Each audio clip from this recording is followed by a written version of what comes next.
හයි welcome ටු Geetha channel. ඉතින් කොහොමද යාළුවනේ ඔයාලට? අද මම බත් එකක් හදන හැටි තමයි ඔයාලත් එක්ක ෂෙයා කරගන්න යන්නේ. ඉතින් අර අපිට සමහර වෙලාවට හිතෙන්නේ කෑමක් කෑවහම මේක ආයෙත් අපිට කන්න තියෙනවා නම් හොඳයි, කෑවොත් හොඳයි කියලා අහන්න. ඒ වගේ කෑමක් තමයි මට මේක.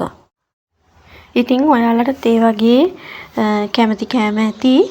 ඉතින් පුළුවන් නම් ඔයාලට කමෙන්ට් එකක් දාන්න. මම බලන්නම්. ඉතින් අපි ඉක්මනටම බලමු එහෙනම් මොනවද ඕන වෙන්නේ කියලා.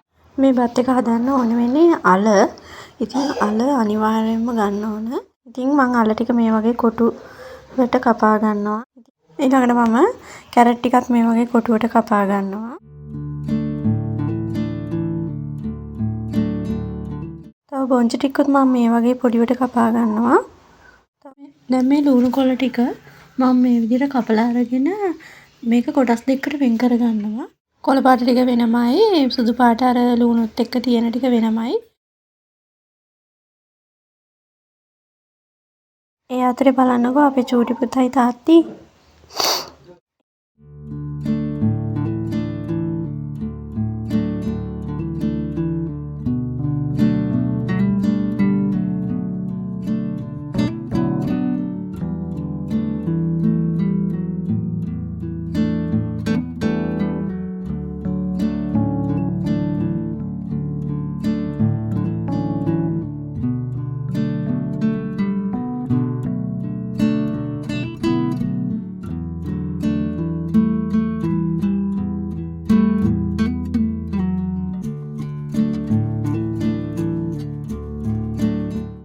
දැන් ඒ ටික ලෑස්ති කරගත්තට පස්සේ තාච්චියක් තියලා ඒකට මම බටර් ටිකක් එකතු කරගන්නවා. ඊළඟට මම මේ අල ටික එකතු කරලා හොඳට බැද ගන්න තමයි හදන්නේ. මේ බලන්න මේ වගේ රන්වන් පාට වෙනකම් බැද ගන්න ඕන. ඊට පස්සේ මම මේ ටික ටිෂු පේපර් එකකට මේ අයින් කරගන්නවා. ඊළඟට මම මේකට එකතු කරගන්නේ කැරට් ටිකයි බොංචි ටිකයි දෙකම එකට. ඒ ටිකක් දාලා බැදලා මේ විදිහට අයින් කරගන්න ඕන. දැන් බත් එක හදාගන්න තමයි තියෙන්නේ.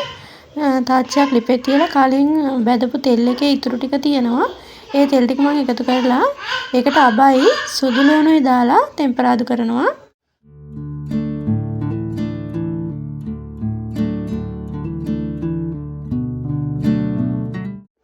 දැන් මම ඒකට අර ලුණු කොළ ටිකේ තිබ්බ අර ලුණු ටික එකතු කරනවා. ඒත් එක්කම මම බිත්තර දෙකක් කඩලා ඒකට ගම්මිරිස් කුඩුයි ලුණු කුඩුයි දාලා කලවම් කරලා තියලා තියෙනවා. දැන් ඒකත් මම මේ විදිහට එකතු කරගන්නවා.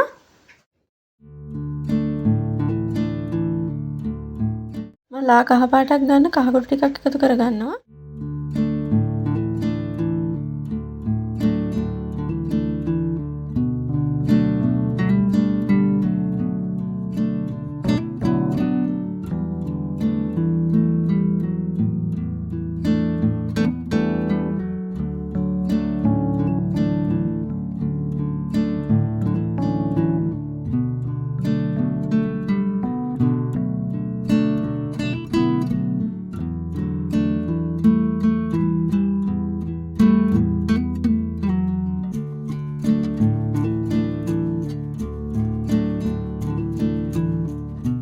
දැන් මම බත් ටික එකතු කරගන්න තමයි හදන්නේ.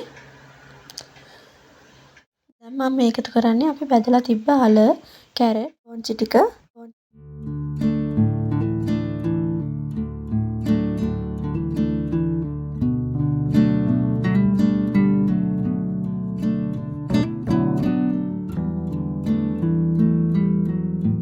දැන් අන්තිමටම ලුණු කොළ ටික එකතු කරලා මික්ස් කරගන්න තමයි තියෙන්නේ.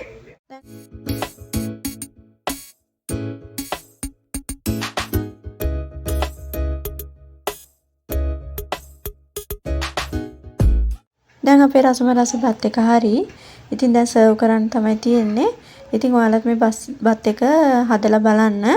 ඉතින් රසයිද කියලා කමෙන්ට් එකකුත් දාන්න අමතක කරන්න එපා.